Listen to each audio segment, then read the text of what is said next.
Jock coming in here, founder and CEO of Raindrop. I hear that he is San Diego based. I don't know how California continues to produce the world's best marketers, but it seems like everybody lives there, unless you're not living in Austin, Texas. He's 4-time Emmy Award winner. Isn't that crazy? I didn't even know that you could win. I guess I did. I'm not even sure I knew though that you could win Emmys for ads. This guy, he's been doing it big for all time and working with all of your favorite brands. We need to bring him inside of the show right now. Jacques Spitzer, founder, CEO of Raindrop. Get in here, Jacques. Get in here. Oh, yeah. Oh, look at him. Look at him. Yeah, baby. Bang, bang. Bang, bang, bang. He's rolling on us. I love to see it. You guys aren't looking for a third co-host, are you? You know, we are. My God. We are. We've been. Oh my God. We've been scouring LinkedIn looking for a third host, and we think. Am I the kind of person that has had this hat sitting on my desk all week for this moment? I think absolutely. So. I think Let's so. go. A whole lot of California Cowboys. Big fan of the two of you. Whatever you get paid, it's not enough. It's not enough. Shout out Postscript for supporting. Shout out Postscript. Shout out our day ones. That's right. Also, shout out the Beast Games poster behind you. I mean, just unbelievable. Let's go. Yeah. Look at that. You know, let's go. Here's what I'll say. I'll tell this quick story because it's fun. Please. So we got to do a video with Mr. Beast a couple years ago, and got to work with his team intimately. Became really good friends with a guy named Sean. Sean went on to co-create Beast Games, and became a friend of mine. And he signed the poster for me somewhere in the background. But I've done a lot of things in my career, and this is the thing my son, who's 10, actually cares about. Is he does. He does. Yeah. That's awesome. That's it. Man, tell me this, Jacques. For those who don't know you and don't know your brother, you gotta give us just a little bit of insight on you, brother, because man, you are road showing it around the country with YouTube. I mean, putting on these events, and brother, every time we turn around, you know, there's like the new hottest product has just dropped, and it's got that little raindrop thumbprint. If you know what you're looking for, people can tell. I can always tell. Yep, that's Jacques right there. There it is again. I mean, give us. How did you get here, bro? You know, here I'll tell you the quickest version of the story, please. I think that okay. So I'll explain it this way. When I started Raindrop over 15 years ago. So you know, it's a classic overnight success story. Yeah. And when I started it was just me, and I was making flyers for real estate agents and you know, gym owners. And now we've done 3 Super Bowl spots and everything else. Yeah, it's crazy. It's crazy. It's silly. It's silly. I think our big breakthrough. We were 7 years into the business, and we met Jack Haldrup. He's the founder of Dr. Squatch, and they were 6 years into the business. They were doing $3 million a year in sales. And I remember exactly where I was sitting, and he asked me, he's like, "Have you ever worked with a direct-to-consumer brand?" And I was like, "Well, not yet." I'm like, "I'm just going to be honest with you, not yet." Seriously? And I'm like, but look at our track record of success with all these other companies. Like, you should take a chance on us. And he was like, "Sure, why not?" And so, you know, that was such an incredible ride. I mean, to see the power of a message, you know, we did all this strategic planning.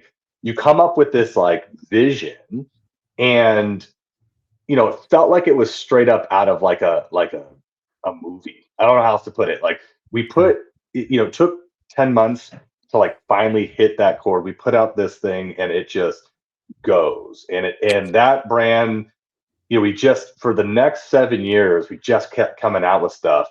And it just kept going and going, and it grew to hundreds of millions in sales. And then it ends up selling for 1.5 billion to Unilever, right?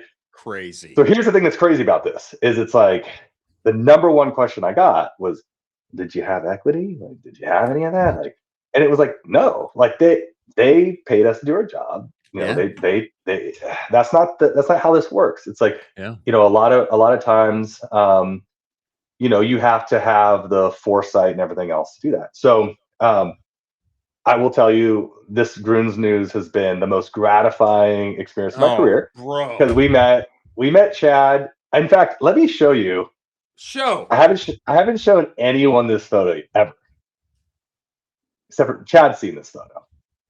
But I sent this to Chad the other night, and I was like, dude, this is your version of Jeff Bezos sitting in his garage photo. Have you seen that photo? You know what I'm talking about? For sure. Okay, let me find this photo. It's worth sharing. And then he's got on spray painted, really. It's just, you know exactly what I'm talking about. Okay. Absolutely. So you can see my screen. See that? Wow. Oh, okay. My God. That is what the product looked like. It came like this when we were first talking to him, and he was like, hey, I love what you did with Dr. Squatch. I was on their, you know, part of their VC stuff. Love for you guys to partner with us. And we're like, yeah, what did you say, bro? What'd you say? we said yes. You said yes right there and then? Yes. Wow. Yeah, we said yes. And so we were probably if not the first, one of the first investors, advisors, and the brand got the opportunity to launch it from the ground zero, when it was just Chad and working on it. And then even now, currently, you know, they've become one of our largest partners. We got tons of new stuff dropping this year for them. And dude, to get it right the second time, not right, but like to have another opportunity to build a $1 billion brand was special. And then I would say the other part that's really interesting is that, you know, we were part of Native's journey for, you know, we helped them grow by 100 millions. And that earned us the opportunity to work with a lot of Procter & Gamble brands. We launched Spruce as their largest brand launch in history, and got to do multiple Super Bowl spots for that. So it's like, it's been such a cool journey. And this is just a special moment, like to be able to celebrate, you know, just, I don't know, building and taming unicorns and riding them with a cowboy hat on. Well, you know what? That's the question. Crazy. You guys wear this hat. You look damn good in it. Appreciate it. What if you were to ride a unicorn? What kind of hat would you wear? I think you'd saddle up with the same hat. I think you would, and you just hold that. You just hold. Hold the horn. Okay. You just hold that horn. That's what you do. You'd hold that horn and ride that thing. Now, Jacques. Okay, the reason awesome. I am flabbergasted that you rolled with Chad when he's got he's got baby package and he's got like circles of green. The reason that I'm interested, shocked, is because, brother, I know that you got a book of business with a long line out the door of people that are wanting to work with you. Is that fair? Yeah. Sure. Yeah. Okay. Yeah. And so, you know, he's coming to you and saying, we have not started yet. I want to let's ride the rocket. Let's go to Mars. And here's what I got. And you said, let's do it. So, I mean, take us into that, because I mean, brother, you deserve your flowers, and your whole team does, because man, you guys have done this several times. I like you. Did you? I'm on here. You give me flowers. I need to spend more time around you. Dude. Your team deserves it, man. Your team's deserves it. Thank you. But bring us into that moment. Okay, I'm gonna be brutally honest about it. Yeah. I'll say this: my business partner Adam was the first to recognize the opportunity with Chad. Like, so Chad was sharing the vision, and Adam was like, dude, this is brilliant. This is a brilliant idea. And I really like this guy, Chad. And because I hadn't talked to him yet.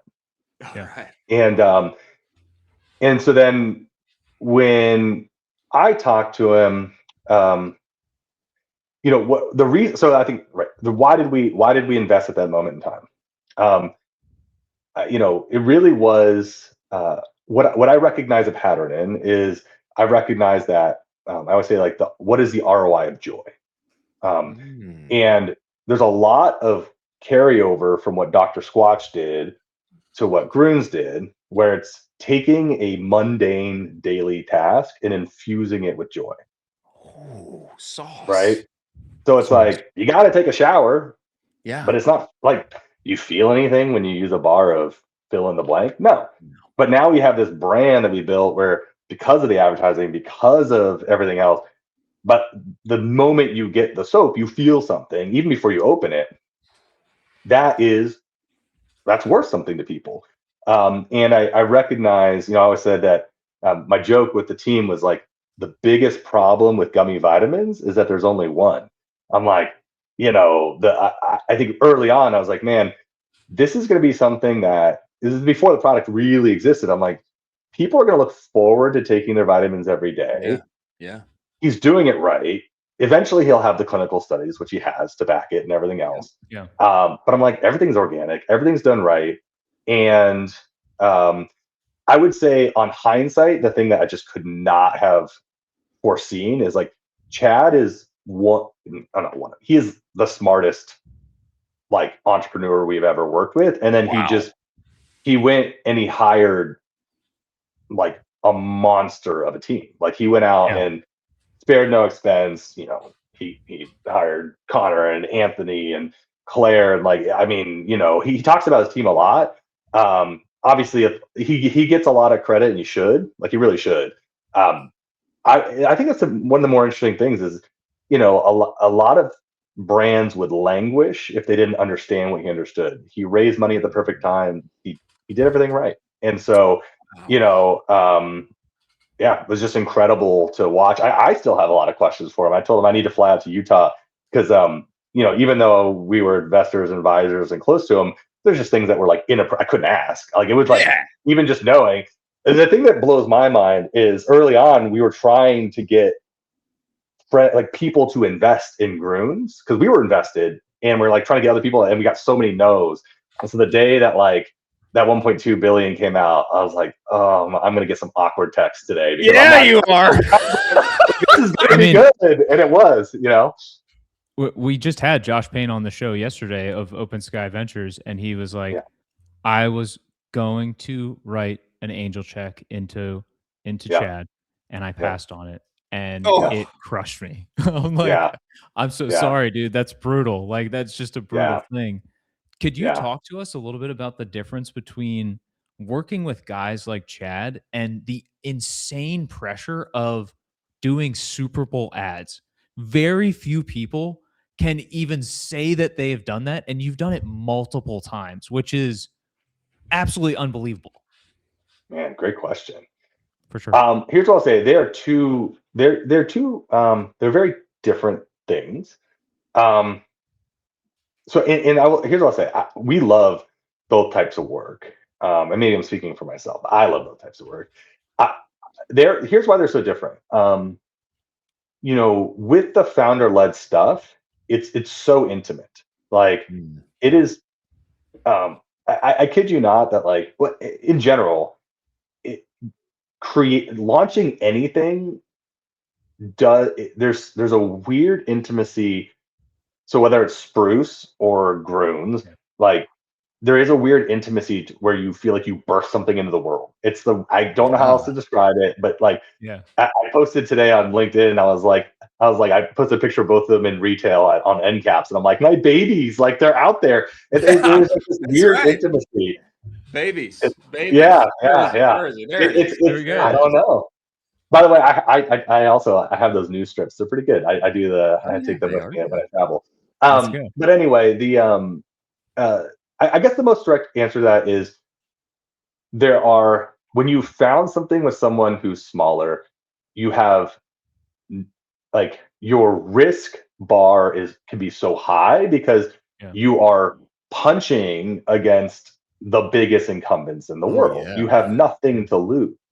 In fact, the biggest thing that you have to lose is not going hard enough, or not, whatever that is. Whereas, like, as you get bigger and bigger, you have something to lose, and you have legal teams that need to review things and everything else. And so I would say, talk about the pressure of the two, they're very different because, in one sense,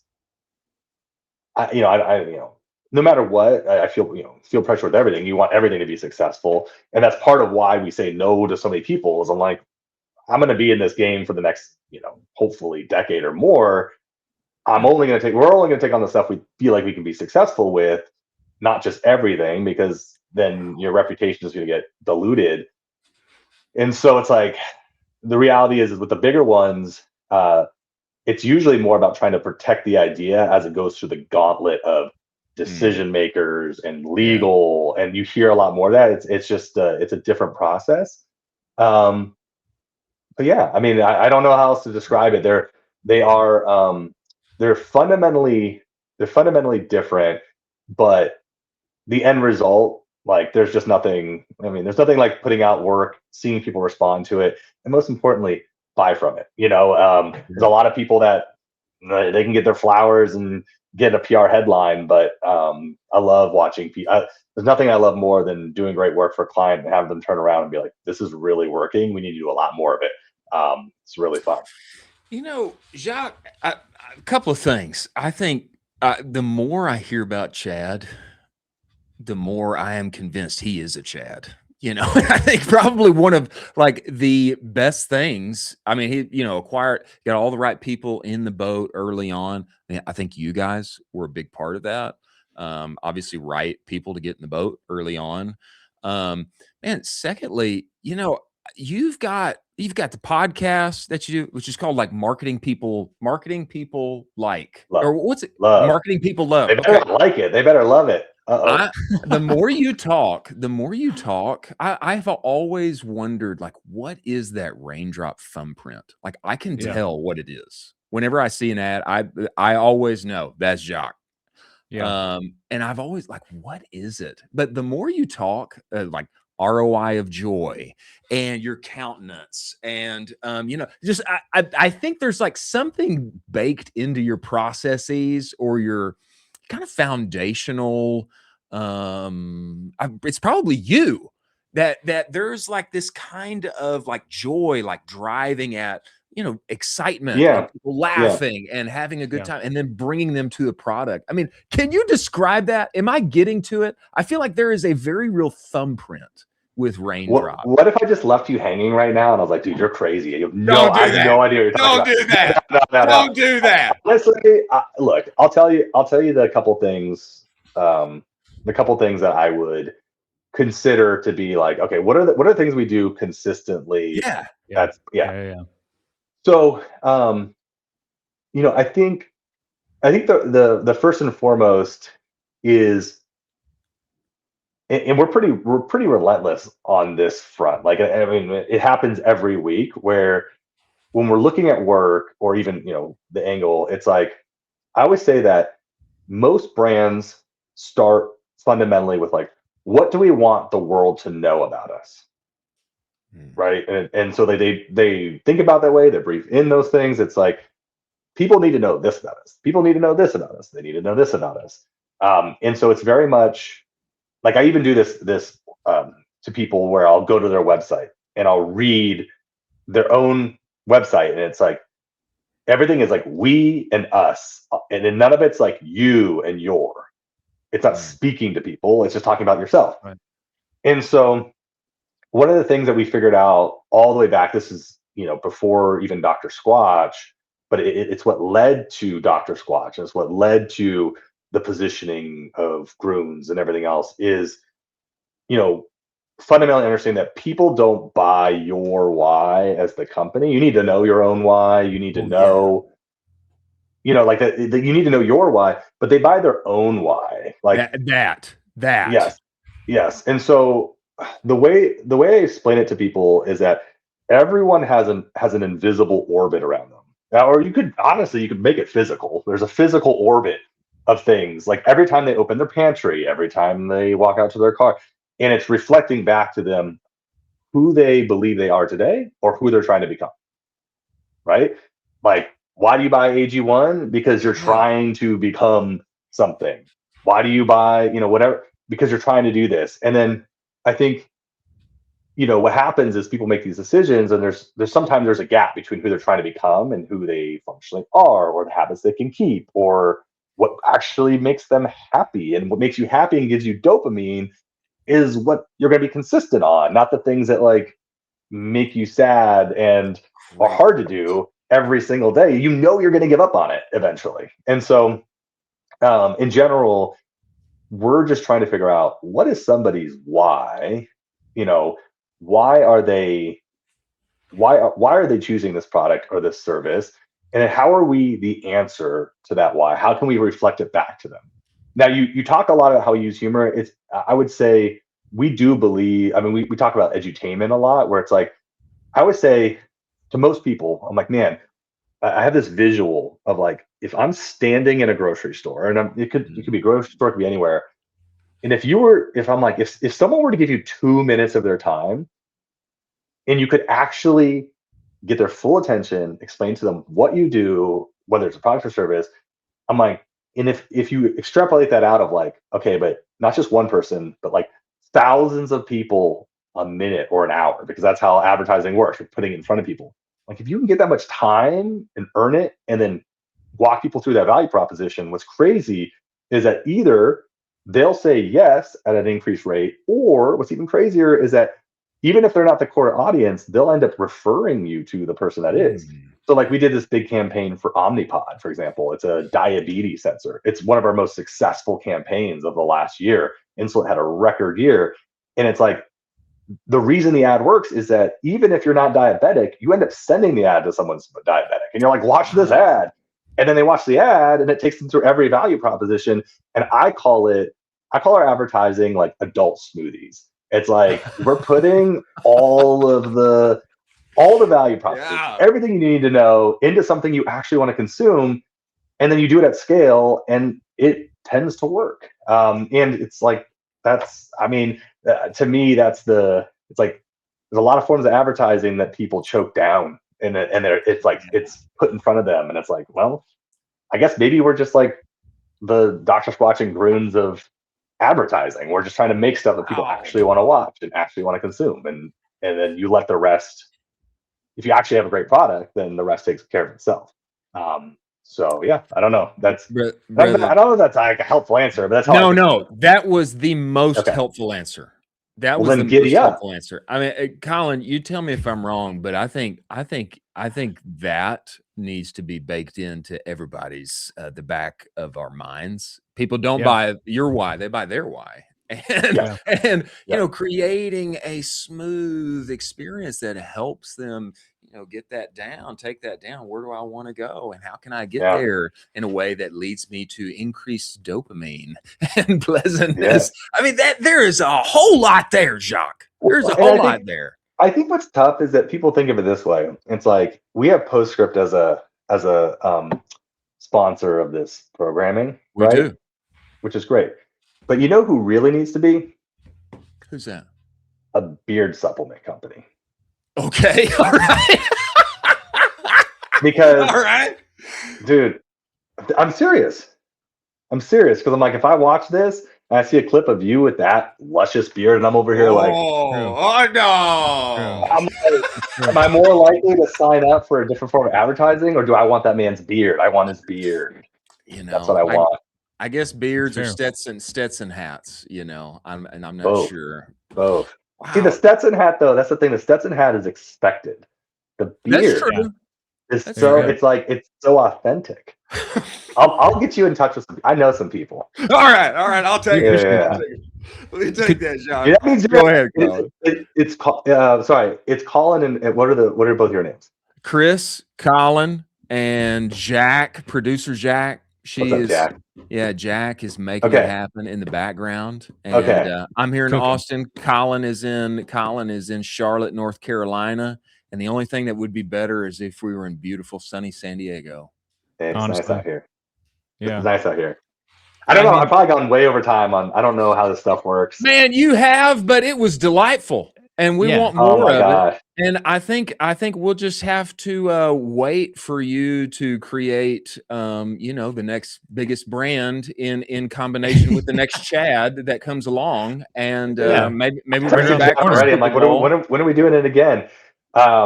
Also, now all I'll be thinking about is the fact that you hold on to a unicorn by its horn to ride. I don't know if that's accurate though. Well, think about it. Wouldn't that kind of yank it back? We got them everywhere here in Central Texas, and that's how they teach you to ride them. Yeah. So you Yeah. know. Could I ask for one favor before I go? Of course. Absolutely.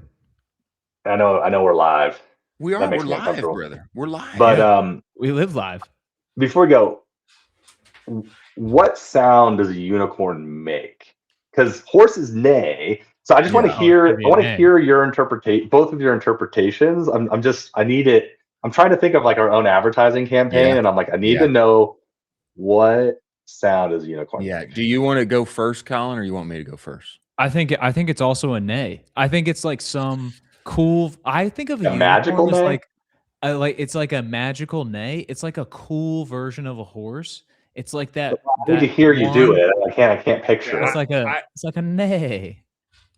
It reminds me of you know what it reminds me of? That was a very nonchalant neigh. The Charlie and the oh gosh, what was that video? That Charlie bit my finger? No, Charlie and the Magic Mountain. Charlie and the Chocolate Factory? Oh, it was a crazy YouTube video, but it went crazy viral early days YouTube. I think, longhorns and unicorns both come from northern Mexico and central Texas. That's where they come from. Right. And having lived here for most of my life, I think that I can say what they sound like, and they sound like this. That's typically how they sound. When they introduce themselves, caliente. Wow, caliente. That's my own personal experience, Jacques. But we welcome you I'm anytime. gonna have to become a sponsor of this show, and then I'm gonna have to make you read that every time with that sound. You know what that sound is? That's the sound of a unicorn. Another one that Raindrop gave birth to. That's right. That's right. We love that. That's what you're gonna become when you work with Jacques. Send me the details. We'll have to figure it out. I love it. Thanks for having me, coming, brother. Whatever it was. I'm out of here. Kick me out of here. Hey, we're kicking you out.